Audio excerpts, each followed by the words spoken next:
그런데 저는 오늘 제자 훈련 주일이고 또 동시에 예수님께서는 무슨 주일이냐면 세례를 받으신 예수님 세례 기념 주일이에요. 오늘이. 그래서 우리 교회 새로 믿는 사람 있으면 세례를 베풀려고 했는데 눈 씻고 찾아봐도 없어. 목사님 기도가 장례식 치르는 목사가 아니라 세례를 베푸는 목사 되게 해주십시오. 아멘입니까? 그래가지고 자기 할 수 없이 군대에다 가둬놓고 훈련소에서 막 뺑뺑이 돌리고 마지막 퇴소하는 날 그때 가가지고 가서 좀 세례를 베풀었으면 좋겠다. 억지로라도. 그래가지고 군 선교에 목숨 거는 막 그런 교회가 되라 하고 막 한국 가서 제가 설교도 하고 그랬어요. 그래서 막 대형 교회들이 또 나서기도 하고 지금 그런 상태인데 세례가 없어. 세례.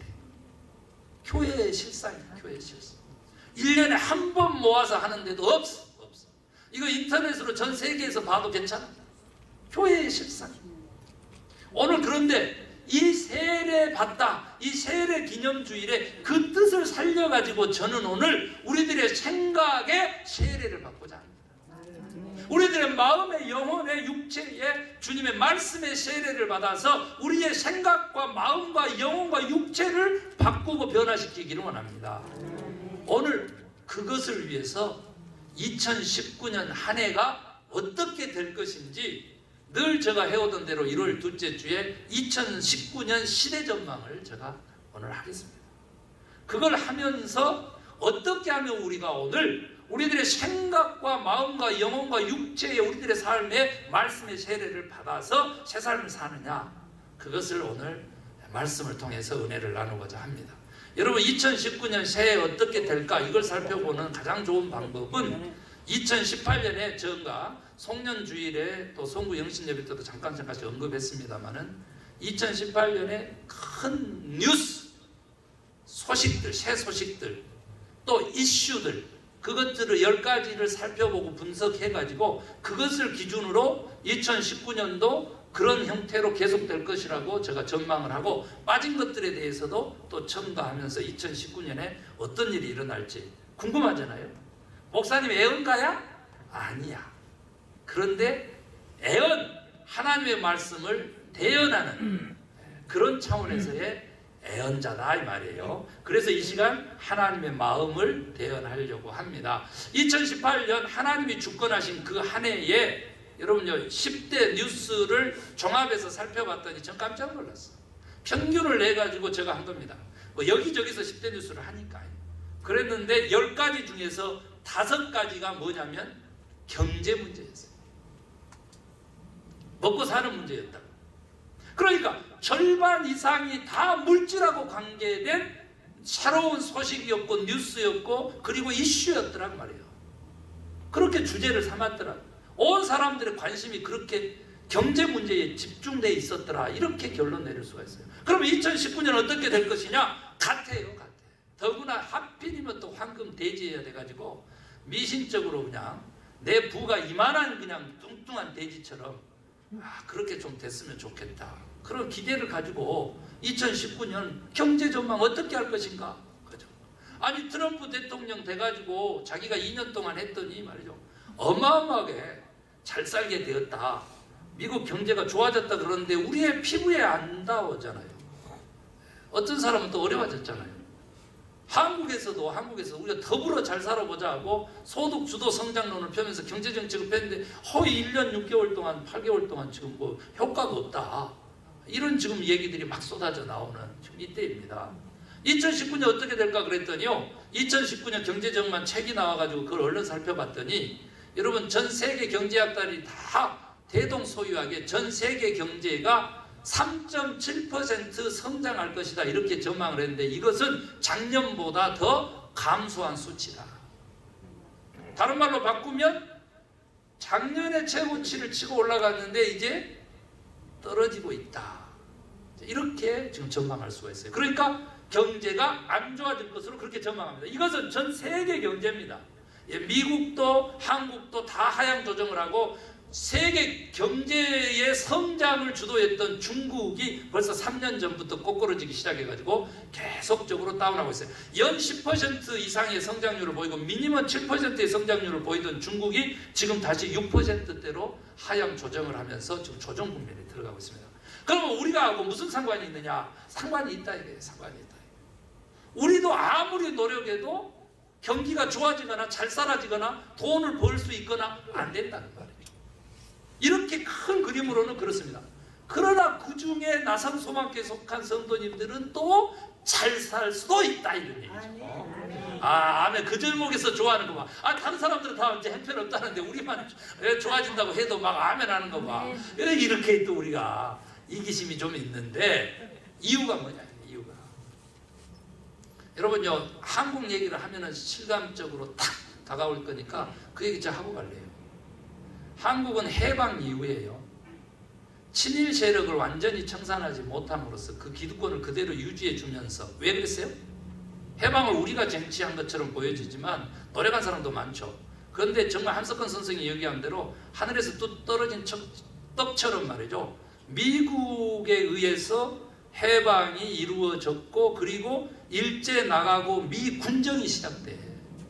우리는 그냥 우리가 자유 해방됐다라고 생각하지만 미 군정이 시작되면서 국내에 진짜 애국심을 가진 독립투사들, 그 국내에는 지도자들이 한 사람도 없는 거야. 왜 그래요?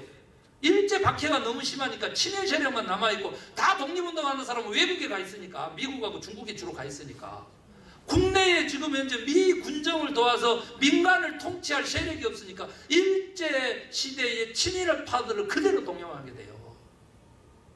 그러니까 그냥 백성들은 거기서 주어진 대로 70년 동안 살다 보니까 일본 자본 그대로 남아있어서 미국 자본 들어와서 그렇게 부의 대기업 중심의 경제성장론을 70년 동안 해놓으니까 상위 1%가 우리 한국 전체 땅의 98%를 소유하고 있는 나라가 돼버렸어요. 나도 땅 있는데 그럼 내가 그러면은 1%에 해당되는가? 아니, 2%에 해당돼. 2% 남은 거예요. 이런 부의 불균형, 가톨릭의 교황도 현존하는 지구상의 최고의 악은 양극화다라고 하는 것처럼, 여러분요, 가진 사람 좀 내놔라, 우리 서로 나눠 먹고 살자, 대통령이 바꾸고 국가가 나서도 양극화는 더 심화되는 수치가 나올 수밖에 없어요. 지금 합리적으로 합법적으로 이 많이 가진 사람들의 부를 나눌 수 있는 방법이 없어. 이러면 역사적으로 어떻게 됐느냐 그러면 혁명이 일어나서 사회를 뒤집어요. 가진 사람들이요, 자기 가진 거 그나마 유지하려면 빨리 깨어나야 됩니다. 빨리 깨어나야 됩니다. 이게 뭐 공권력으로 총칼로 누를 수 있는 게 아니에요. 사회가 폭발하면서 이 사회가 다시 한번 평준화의 그 과정을 겪게끔 역사가 그래왔어. 우리 세대에는 안 그럴 거라고 누가 장담하냐고요. 프랑스의 엘로우 조끼, 노란 조끼에 지금 혁명이 일어나고 있어요. 왜 그래요? 오직하면요 30대 대통령을 뽑았어. 마크롱이라고 아세요? 자기 선생하고 결혼한 그 젊은 대통령을 뽑아놨어. 그랬는데 어떻게 그 기대에 부응하지 않게 되니까 들고 일어나가지고 지금 제2의 프랑스 혁명이 벌어지고 있는데 우리 모르죠? 그거 방송 안 해. 왜? 우리나라에도 그런 일이 벌어질까봐 안 한다니까. 그런데 지금 다시 한번 민주화를 주도했던 프랑스 혁명이 일어난 것처럼 엘로 조끼 지금 혁명이 일어나고 곳곳이 불타고 죽고 난리예요 지금. 그래서 대통령이 손들었어. 그 얘기도 안 해 지금. 대통령이 손들어 기법하면서 전해들의 요구를 수용하면서 간신히 지금 질서를 유지하려고 노력하고 있는 사회예요. 그런 거 하나를 보면은요, 구름 한 조각만 떠올라도 홍수가 나겠다 그러고, 그렇게 뛰던 엘리야처럼 우리 그리스도인들이 민감해야 되는 거예요. 그럼 어떻게 하냐? 이거 합리적으로 합법적으로 가진 사람들 것을 못 나누는데, 세금 아무리 때려도 그거 안 나눠고 점점 더 벌어지는데 어떻게 할 거냐 그거죠. 작년에 우리 한국은요, 반도체를 통해 가지고 돈 많이 수출 많이 벌었다 그러잖아요. 그런데 여러분 아세요?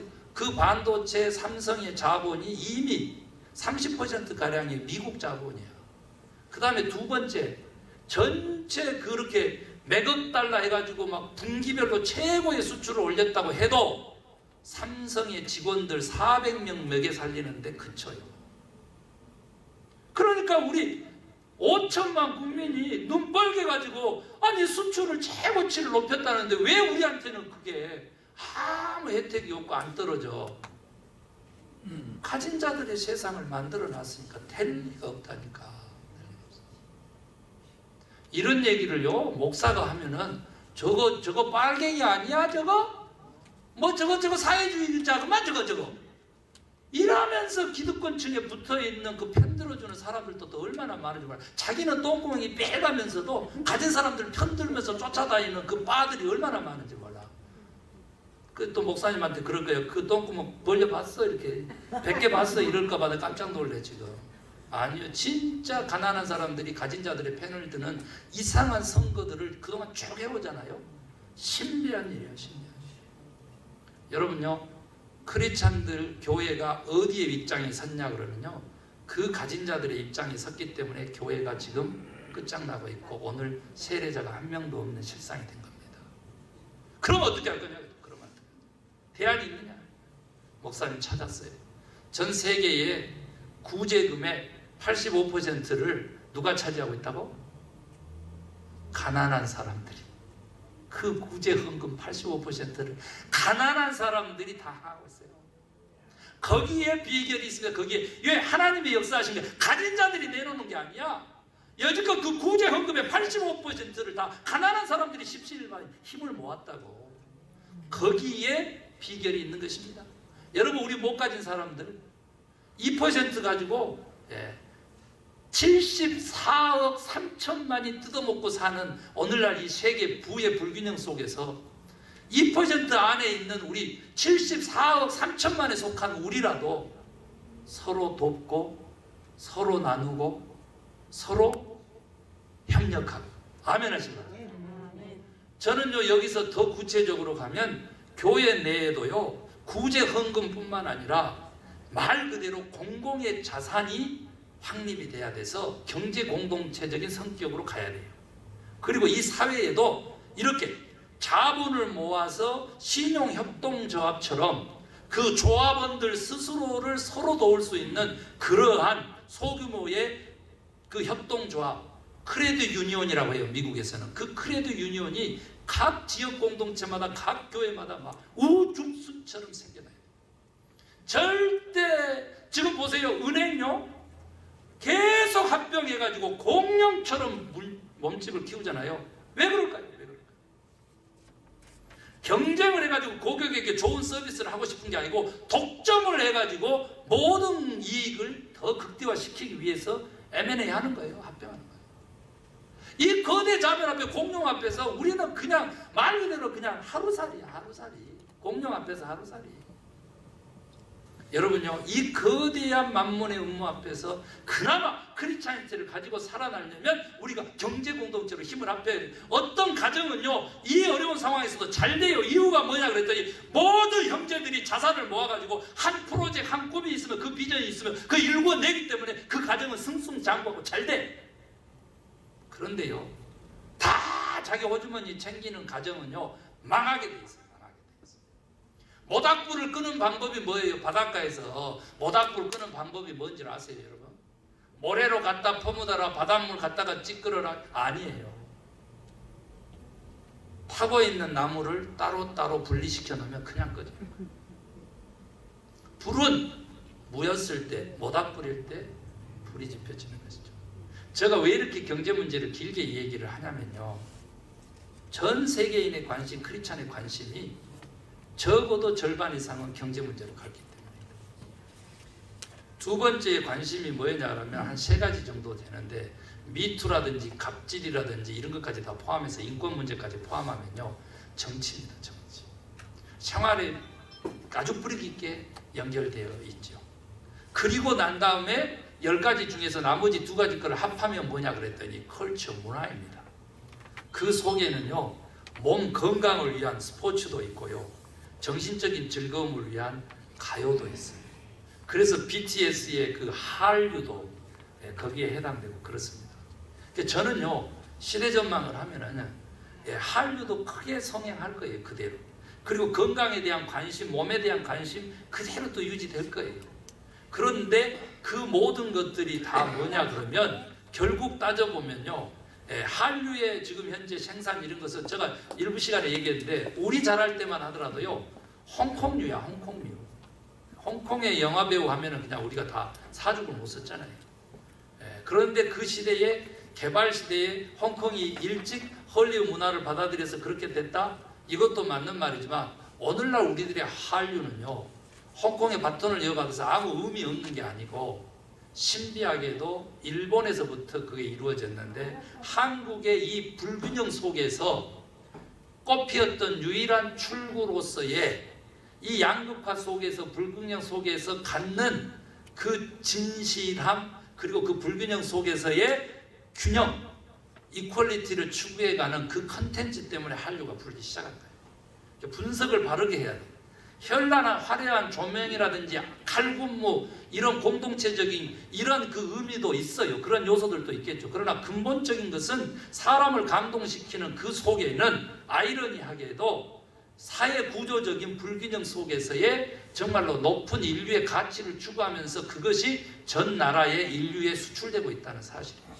그래서 여러분, 동남아의 불균형, 저기 저 남미의 불균형, 이런 사회 속에서의 청소년들이 아주 갈등하고 있고요. 이미 지금 현재 지구 최대의 완전히 고차가 된 사회, 미국 젊은이들도 그래서 열광하고 있는 거예요. 왜? 이미 고차가 된 사회에, 계층 이동이 없는 사회에, 이 강요된 사회에 지금 플렉시빌리티를 추구하기 때문에, 그 자유를 추구하고 이 무브먼트, 움직임을, 변화를 추구하는 그 그룹이 한류를 탈 수밖에 없고 지지를 받을 수밖에 없어요. 그런 것들은 앞으로도 이 양극화 속에서 계속될 것으로 저는 그렇게 전망을 합니다. 물론 빠진 얘기를 제가 하고 말씀을 정리해 가려고 그러는데, 여러분요, 2019년에는 우리가 그만큼 누리면서 살아가지고 환경이 오염이 되고 지구의 온난화가 급속하게 진행되면서 자연재해가 또 어마어마한 폭풍처럼 몰아칠 것입니다. 2018년에도 화산 폭발에, 용암 분출에, 여러분 쓰나미에, 홍수에, 한파에, 가뭄에, 산불에, 이런 자연재해, 지금 지구가요 몸살을 앓고 있습니다. 말도 못합니다. 지금 이거 이대로 가면요, 우리 세대에, 다른 말로 해볼까요? 20년 아니 이제 우리 40년 한 세대를 이렇게 가면은요, 지금요 섬나라들은 3분의 2가 물에 잠기되잖아. 3분의 2가. 그만큼 이제 해수면이 높아지고 이제 이런데, 그렇게까지라도 지구가 잘 버텨줄 것이냐? 아무도 장담할 수 없어요. 아무도 장담할 수 없어요. 여러분요, 지금요 해저 지진을 통해서 쓰나미 많이 나잖아요. 근데 그게 무슨 의미인지 아세요? 사실은 남극과 북극에서 얼음을 통해 가지고 무게중심을 잡아줘야 돼요. 근데 이게 녹으면은 가장 낮은 곳으로 흐르겠죠? 그 태평양이야. 그러면 태평양에 지금 밑에 지층을 떠닥두고 있는 이 아메리카 대륙, 우리가 브레골이라고 그렇게 얘기하는 아시아 대륙하고 아메리카 대륙하고 이 태평양을 감싸고 있는 이 지층들이 무너지게끔 돼 있다니까. 왜 그래요? 물은 낮은 곳으로 흐르니까 지금 태평양의 무게가 점점 늘어나면서 그 지층이 건드지를 못하니까 이게 무너지면서 LA 이쪽에도 큰 지진이 지금 일어날 것으로 그렇게 전망하잖아요. 2019년에 소망교회 때문에 지진이 안 왔으면 좋겠어요. 저는 그렇게 생각합니다. 그래서 자연환경이 이렇게 있는데, 그러면 크리스찬은 어떻게 할 거냐 그 말이죠. 조금 전에 경제적인 거 제가 솔루션 얘기했잖아요. 그러면 똑같이 환경재해적인 거 솔루션 어떻게 할 거냐 그 말이에요. 어떻게 할 거냐. 여러분요, 우리들의 생활 속에 하나하나에서부터 근검 전략이 몸에 배야 돼요. 자동차 타고 갈 거 걸어서 갈 수 있는 그런 운동 삼아 시간 넉넉하게 잡고 그렇게 하셔야 돼요. 아니, 다른 시간에 쫓기지 않는 삶을 사는 사람은 그렇게 하셔야 돼요. 그 다음에 교회 와가지고 여러분 물컵 맺겠어요? 목사님 째째하게 무슨 물컵 쓰는 것까지 얘기해. 이래요 물컵 안 나요? 주일날 오면 하나만 쓰겠다라고 하는 그 마음가짐이 너무 중요합니다. 그거 컵 하나 쓰레기통에 잘 버리면 되지. 그렇잖아요. 미국은 분리수거 없잖아요. 왜? 땅이 넓으니까 그냥 파서 묻으면 된다고 생각하고 막 하는 거예요. 그런데 그렇지 않습니다. 제가 다시 한번 선언합니다. 크리스찬들이요, 지금요 하나님의 창조 질서를 보존해야 되는데 그 기본 정신이 뭐냐 그러면 무슨 생각으로 세례를 받아야 되냐면 이 땅에 존재하는 그 어떤 물건도 하나님의 솜씨 아닌 것이 없다라고 단정하셔야 돼요. 그 생각 하나가 우리들의 삶을 송두리째 바꿉니다. 저는요 화장실에서 손 닦고 휴지통에 버리지 않고 그걸 가지고 책상으로 와요.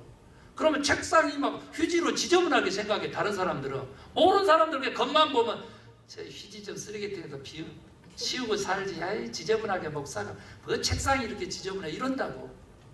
저는요 그 어느 곳을 가서요 웬만한 코를 풀었어도 한쪽만 썼으면 접어가지고 허주머니에 넣고 다녀요. 이런 삶을 여러분들은 제가 강요하지 않아요. 그렇게 살아주면 나무 한 그루 더 살리는 거야. 여러분은 몰라요. 여러분은 모르다고. 깨어나야 돼. 깨어나야 돼. 크리스찬들이 깨어나야 돼. 목사님이 그렇게까지 하니까 하나님이 적은 것에 충성하면 큰 것을 너에게 어쩐다고? 맡긴다 이거야. 맡긴다 이거야. 저는 그 믿음 갖고 사는 거예요. 그 믿음 갖고. 예? 앞에 있는 양복 얼마나 멋져 보여. 이거 10만 원 주고 샀다 그러면 누가 믿겠어. 100불만 써도 걸어쳤다 그러면 모델이야. 그런 좀 자기가 좀 자존감을 가지고 생활은 좀 금금 전략해서 살아. 검소하게 살아. 검소하게. 아이들 신발도 마찬가지. 아이들요 모를 것 같죠. 천만의 말씀이요. 뽀로로 앞에서 몇 시간을 죽치고 앉아가지고 아빠 뗐어요. 에? 그런데도 설명하며 알아듣고 일어서는 아이들 4살짜리 아이. 우리 자식들 그렇게 했어요. 저 집에 다른 뽀로로 있는데 그거 갖고 만족 못한다. 이거 새거라 이거예요. 그러면 이거 사게 되면은 아빠하고 엄마가 어떻게 일하고 너희들하고 얼마만큼 많이 떨어져서 생활해야 이걸 하나를 살 수 있는지 가르쳐주면요 벌떡 일어나요. 장난감보다는 엄마하고 아빠하고 같은 더 시간을 많이 보내겠다 한다니까. 그런 아이들에게도 그 교육이 되고 생활이 되잖아요. 우리요 한번 크리스찬들이 교회 식구들이 해야 될 이유가 있는 거예요. 뭘? 큰검 전략 하셔야 돼요. 큰검 전략. 휴지 하나요. 그 다음에 컵 하나요.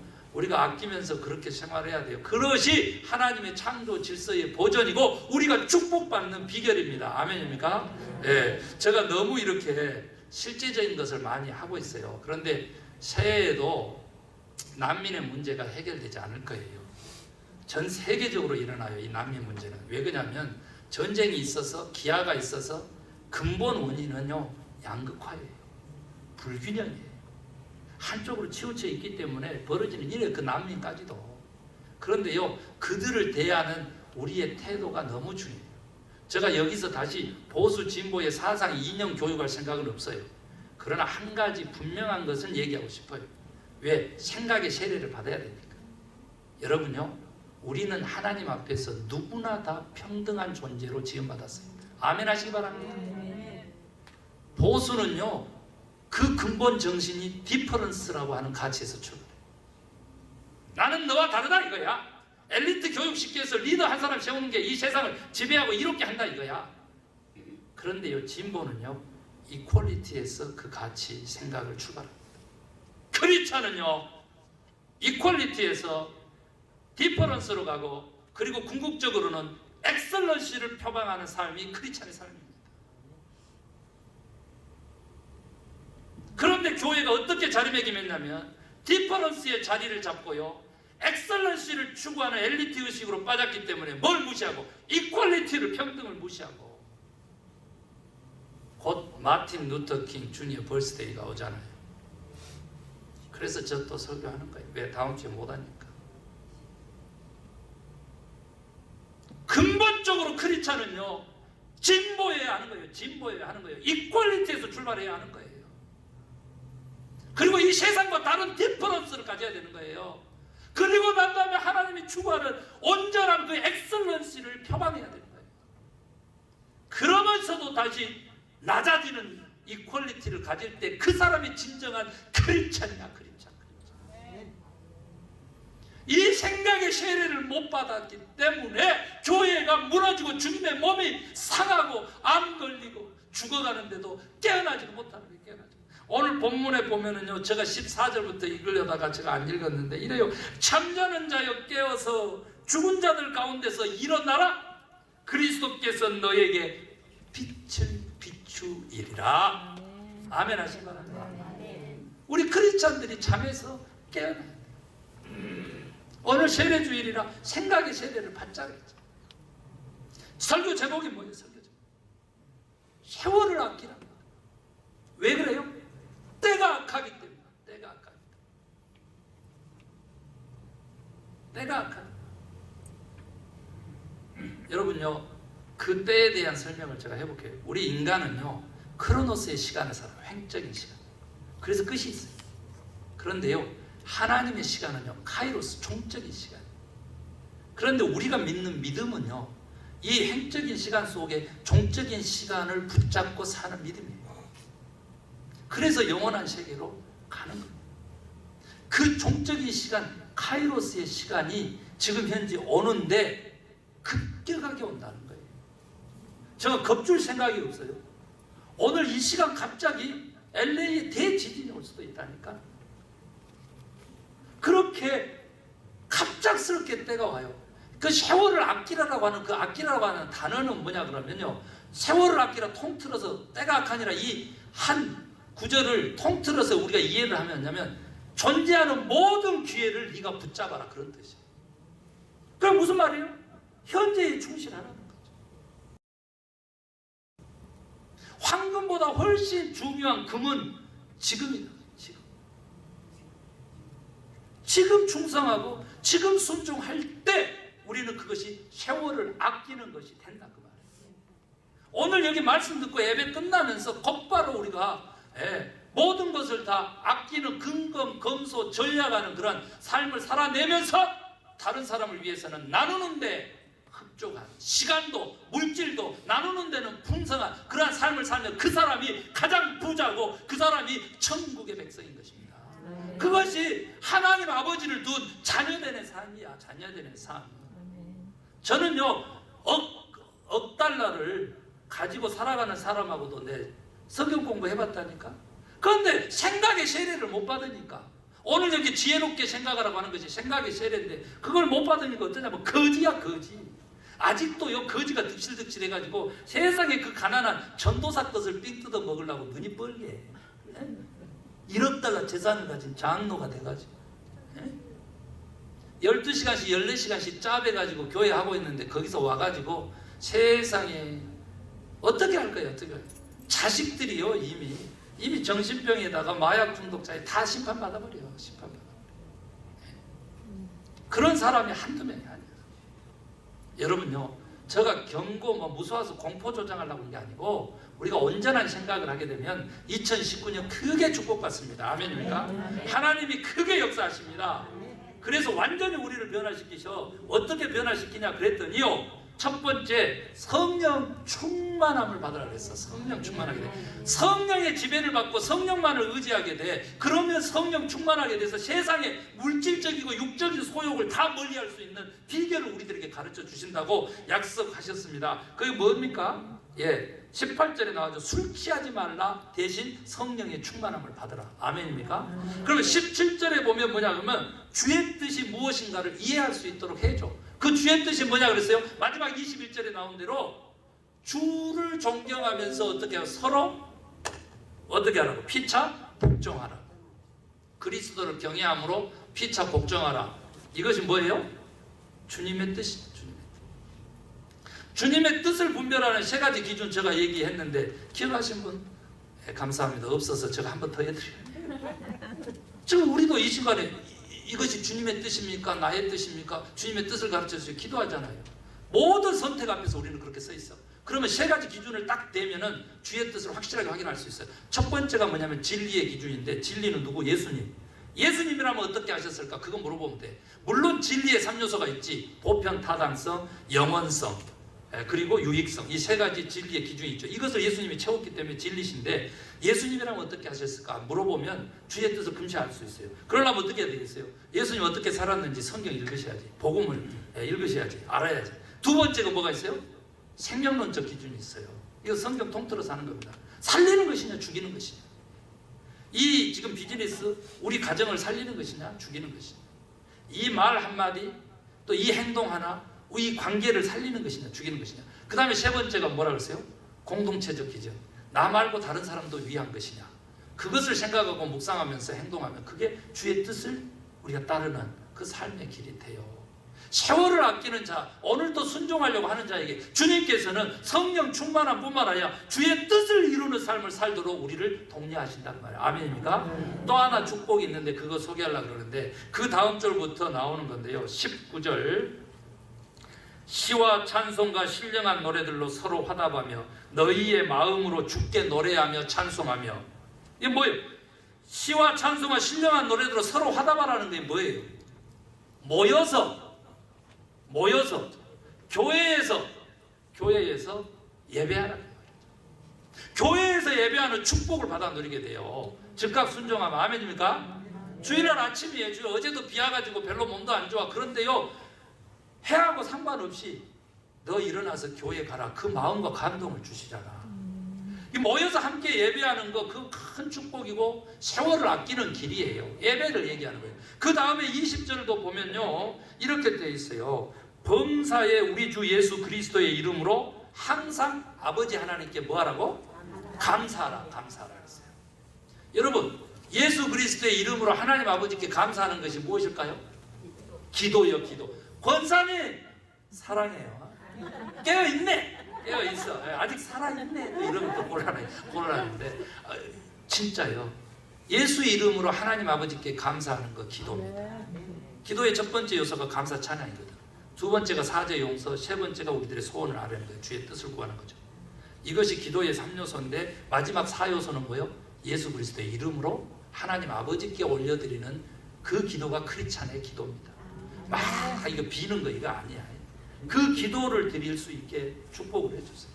그러면 이제 반대로 제가 해볼게요. 세월을 아끼는 방법. 첫 번째, 이퀄리티. 우리는 누구나 다 평등하게 동등하게 지음받았지만 크리스찬도 구별되고 그리고 온전함을 입자라고 하는 이 주님의 뜻을 우리가 받아들이고 이해하는 것. 이것이 세월을 아끼는 첫 번째 길이에요. 두 번째는 뭐냐면 서로 사랑하는 것도 아는 것도 세월을 아끼고 우리가 축복받는 비결이죠. 그 다음에 성령님만을 의지하고 성령님의 주권에 맡겨. 내가 왕 되지 말고 성령님이 하라는 대로 시킨 대로 즉각 순종해. 그러면 우리가 세월을 아끼는 것이 되고 축복받는 비결이 돼요. 예배해. 모여서 그것도. 그리고 기도드려. 그러면서 피차복종 서로 순종하고 서로 사랑하면 하나님께서 2019년 세상이 아무리 시끄러워도 눈이 뻘게 가지고 황금 돼지 쫓아다닐지라도 그거 상관없이 우리는 하나님 품 안에서 큰 축복받은 삶 살게 될 줄로 믿습니다. 아멘입니까?